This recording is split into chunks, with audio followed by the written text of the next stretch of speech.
abasirikare ibihumbi 12 nibo bahawe General Sultani Makenga kugira ngo ashobore gufata igisagara ca Uvira mu masaha atarenga 72.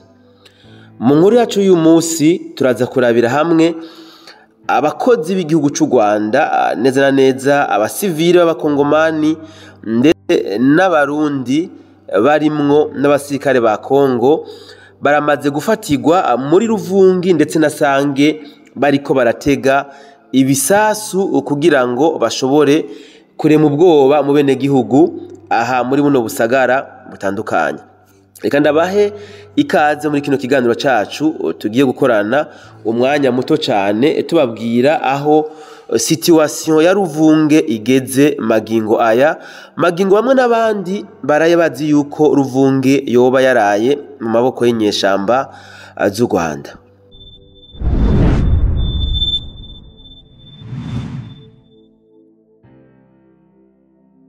Haraheze iminsi itari mike tubabwiye yuko mu gisagara ca Bukavu hakoranye inama rukokoma yari yakoranije ibicocoro muri RDF ndetse no mu basirikare b'u Buganda hamwe na Kenya bari kumwe na ex-president wa Kongo Joseph Kabila, Sultani Makenga, Wiringoma ndetse n'abajenero mu gihugu cy'u Rwanda bari ko biga ingene byanke canke bikunde igisagara ca Uvira bategerezwa kucigarurira kikaba mu bisagara basanzwe bariko barakontorora. Iyi nkuru twayabashikirije nyuma yaho mwace mutangura kubona hatangiye kuba ibitero by'agasakisaki muri territoire ya Mwenga ndetse no muri Haut Plateau territoire ya Fizi.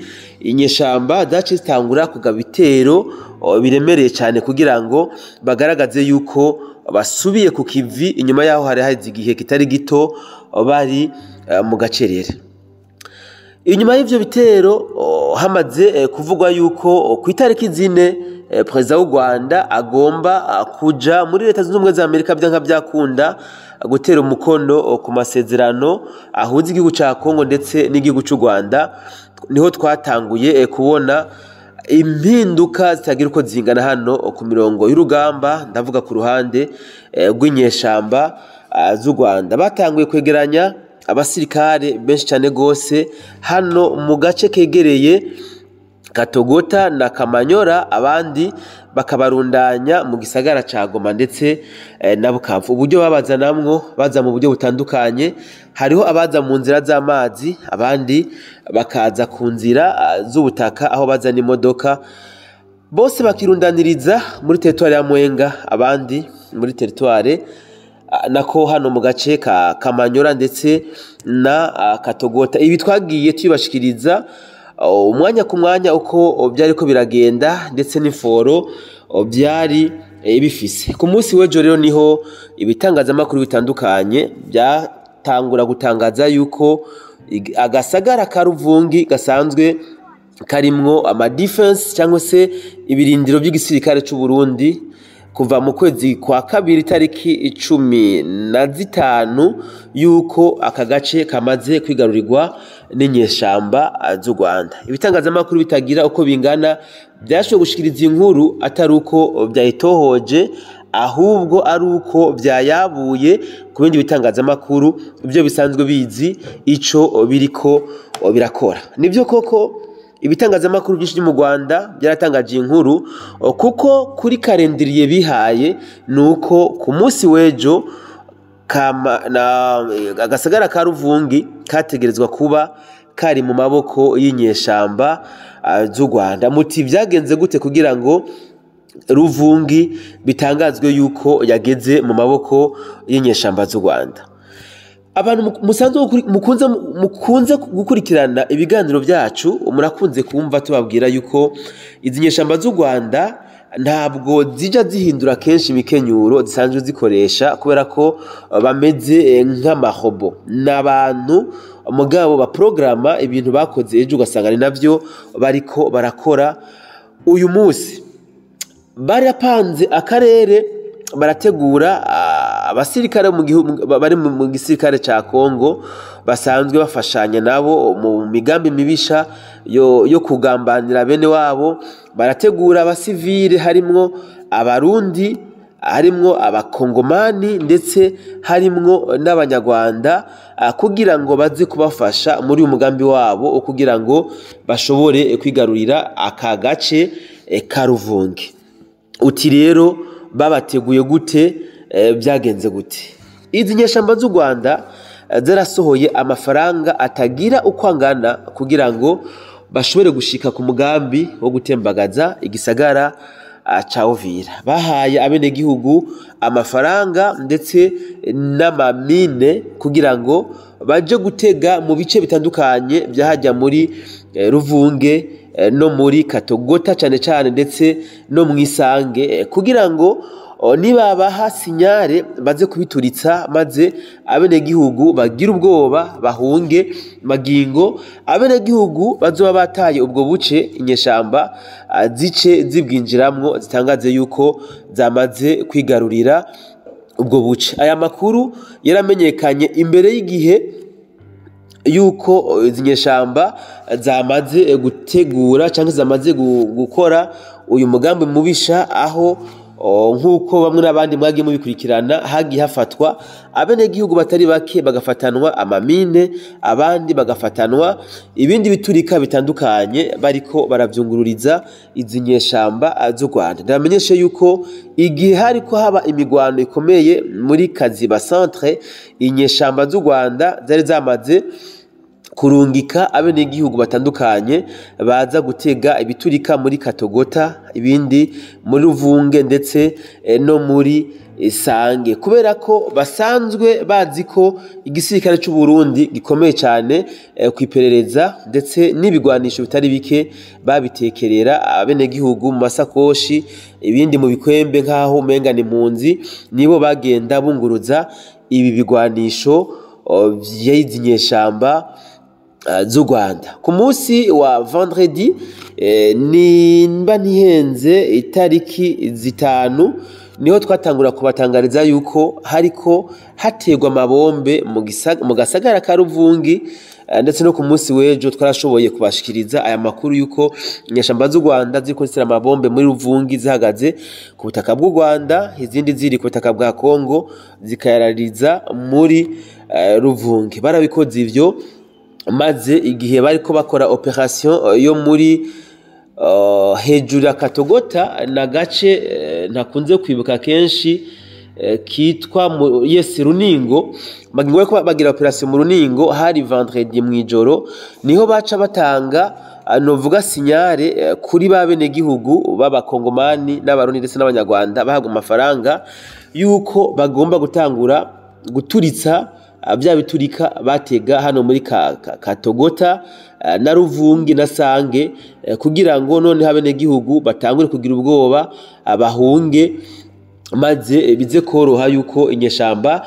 zikika mukiza. Abahawe ikiraka baragikoze kuri kwamye ku munsi w'ejo samedi itariki 6 abenegihugu benshi batanguye guhunga bava hano muri Ruvungi nk'uko benshi mwabonye amasanamu yabigaragaza. Bamwe mu benegihugu bahunze baravuze yuko ntibahunze ngo nuko hariko harabera intambara muri Ruvungi, ahubwo ngo bahunze kubera haguma haturikira ibibombe navyo bikaba biriko birahitana abenegihugu batari bake. Ihunga ry'abenegihugu ryarafashwe nkoresha imvugo mu mugongo n'igisirikare cy'u Burundi, cyarashoboye kubakingira kiraba protokora kugira ngo gishobore kubakura muri Amazone.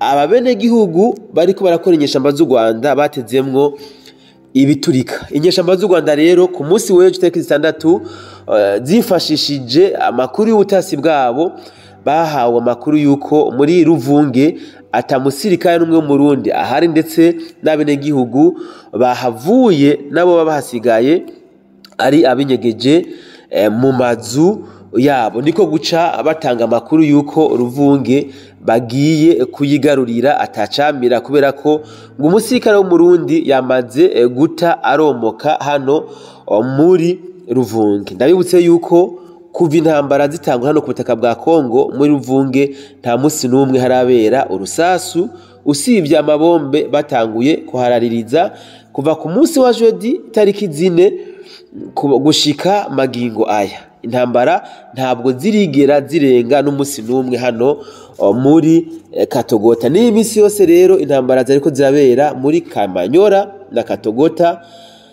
ntabwo zigeze zishika muri Ruvunge. Inyeshamba zimaze gutangariza abashefu bazo yuko zigiye kwigarurira mu Ruvunge, niho ibitangazamakuru bitandukanye byatangura gutangaza yuko Ruvungi yamaze kuba tombe, Ruvungi yamaze kwigarurirwa n'inyeshamba z'u Rwanda. Ndabibutse yuko Sultani Makenga yahawe abasirikare 12,000 kugira ngo ashobore kuba yofata igisagara ca Uvira mu masaha atarenga 72.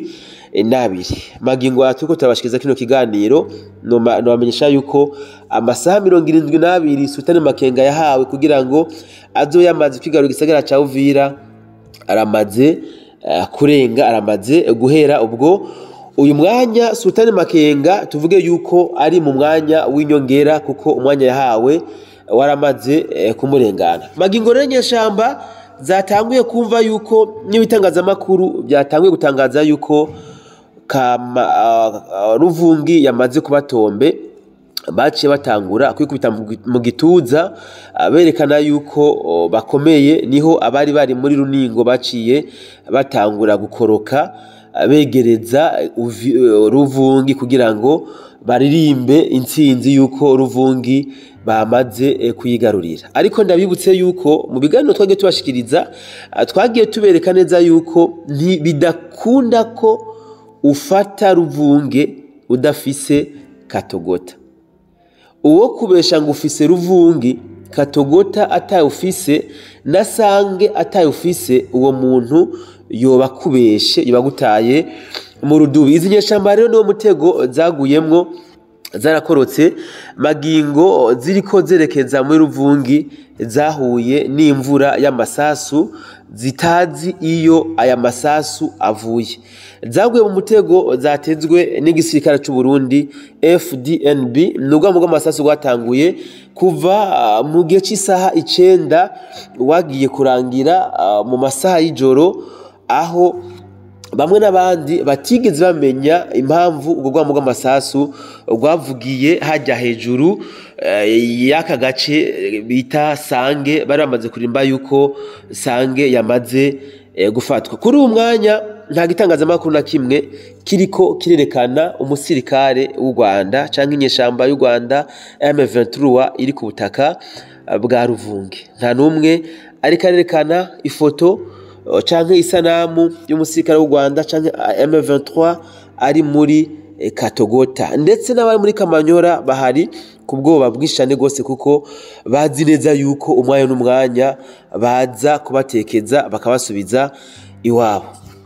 Mukomeze kubana natwe mu biganiro turiko turabashikiriza, dukomeza kubabwira ingene biriko biragenda neza na neza hano ku mirongo y'urugamba mu gihugu kibanyi ca Kongo. Magingo aya turiko turabashikiriza iyi nkuru turi dimanche igenekerezo ry'indwi. Ruvunge iratekanye, nta musirikare mu M23 arahonyuza ikirenge.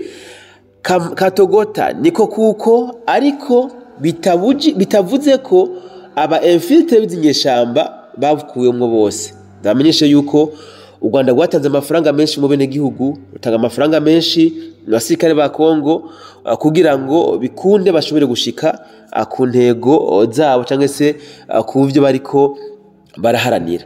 Umuntu yiswe umu M23 yo bari hano muri Kamanyora nako muri Katogota ndetse na Ruvungi, ni muri bano basivile bahawe amafaranga kugira ngo baze baratega amamine ahitana abene gihugu kugira ngo bakomeze kugaragaza yuko buno buce burimwo umutekano muke. Intambara rero kuri uyu mwanya ziriko zirabera muri Kamanyora yo haruguru, niho inyeshamba z'u Rwanda zigitenye. Ariko uko bikomeje kugenda, ukuri nuko inyeshamba z'u Rwanda ziriko ziracika intege bitewe nuko bariko baratakaza abasirikare benshi ku mirongo y'urugamba. Nibutse badukurikirana yuko izi ntambara ziri ku butaka bwa Kongo ziriko ziragwanwa mu buryo bwinshi cyane gose. Hariho uburyo bw'ubutasi, hariho uburyo bwa diplomasi, hariho guerre médiatique, hakabaho n'uburyo bw'abasirikare bari ku mirongo y'urugamba. Uruhande ruriko ruragwanamwo cyane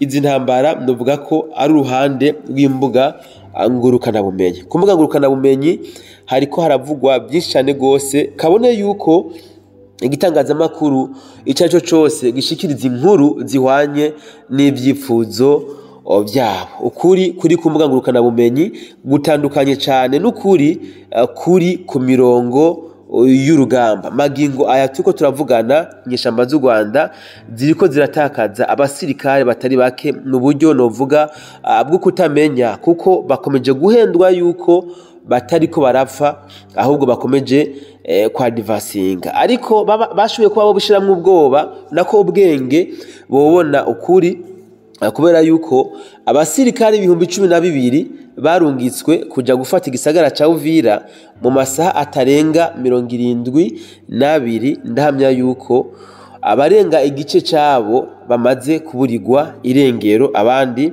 bamaze kuhasiga ubuzima. Reka rero ndagushimire wewe ubanye natwe muri iyi nkuru ngufi tubashikirije ku bijanye n'umugambi wo gufata igisagara ca Uvira, ndetse n'ibiriko biravugwa yuko hariko agace ka Ruvungi kamaze kwigarurirwa n'inyeshamba z'u Rwanda. Mukomeze kubana natwe, ukaba dukurikirana utaragira sabone, akandi ko kanya nukore sabone udufashe kugwiza umuryango wa BInfo ndetse na BInfo Plus. Rero nkomeze kubipfuriza ko weekend yanyu ikomeza kugenda neza cyane gusumba. Mugire aho muba mwubahwe. Ciao ciao.